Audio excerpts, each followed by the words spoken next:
بسم الله الرحمن الرحيم. الرحمن علم القرآن، خلق الإنسان، علمه البيان. الشمس والقمر بحسبان، والنجم والشجر يسجدان. والسماء رفعها ووضع الميزان، ألا تطغوا في الميزان. وأقيموا الوزن بالقسط ولا تخسروا الميزان. والأرض وضعها للأنام، فيها فاكهة والنخل ذات الأكمام، والحب ذو العصف والريحان. فبأي آلاء ربكما تكذبان؟ خلق الإنسان من صلصال كالفخار، وخلق الجان من مارج من نار. فبأي آلاء ربكما تكذبان؟ رب المشرقين ورب المغربين. فبأي آلاء ربكما تكذبان؟ مرج البحرين يلتقيان، بينهما برزخ لا يبغيان. فبأي آلاء ربكما تكذبان؟ يخرج منهما اللؤلؤ والمرجان. فبأي آلاء ربكما تكذبان؟ وله الجوار المنشآت في البحر كالأعلام. فبأي آلاء ربكما تكذبان؟ كل من عليها فان، ويبقى وجه ربك ذو الجلال والإكرام. فبأي آلاء ربكما تكذبان؟ يسأله من في السماوات والأرض كل يوم هو في شأن. فبأي آلاء ربكما تكذبان؟ سنفرغ لكم أيها الثقلان. فبأي آلاء ربكما تكذبان؟ يا معشر الجن والإنس إن استطعتم أن تنفذوا من أقطار السماوات والأرض فانفذوا، لا تنفذون إلا بسلطان. فبأي آلاء ربكما تكذبان؟ يرسل عليكما شواظ من نار ونحاس فلا تنتصران. فبأي آلاء ربكما تكذبان؟ فإذا انشقت السماء فكانت وردة كالدهان. فبأي آلاء ربكما تكذبان؟ فيومئذ لا يسأل عن ذنبه إنس ولا جان.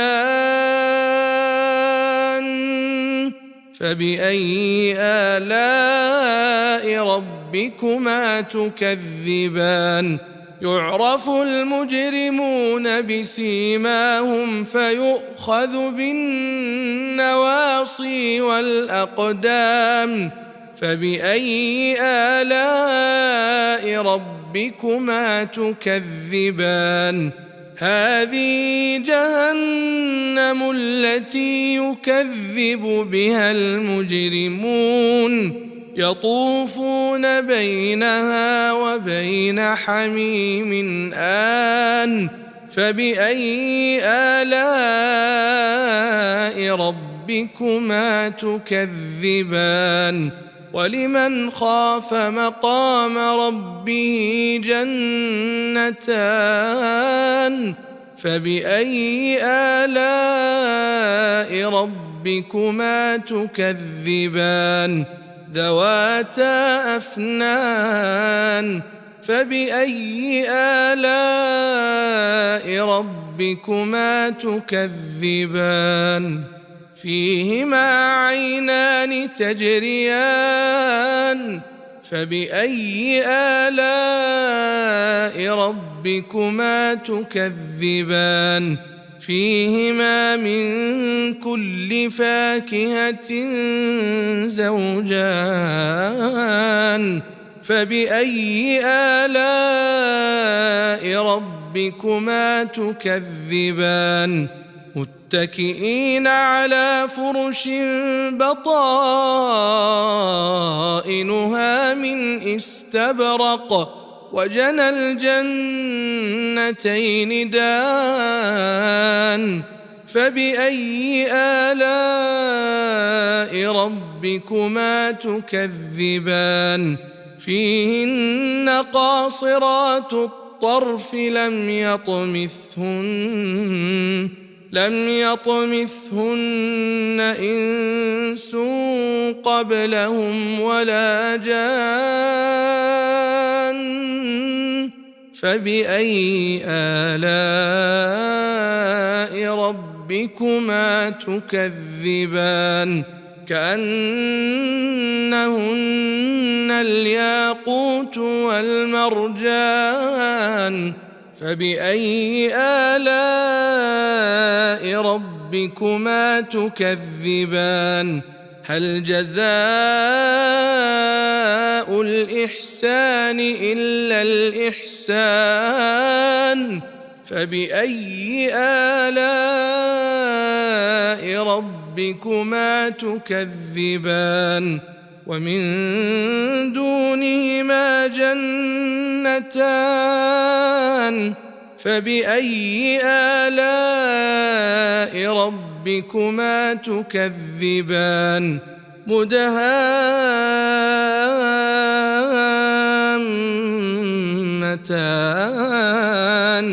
فبأي آلاء ربكما تكذبان فيهما عينان نضاختان فبأي آلاء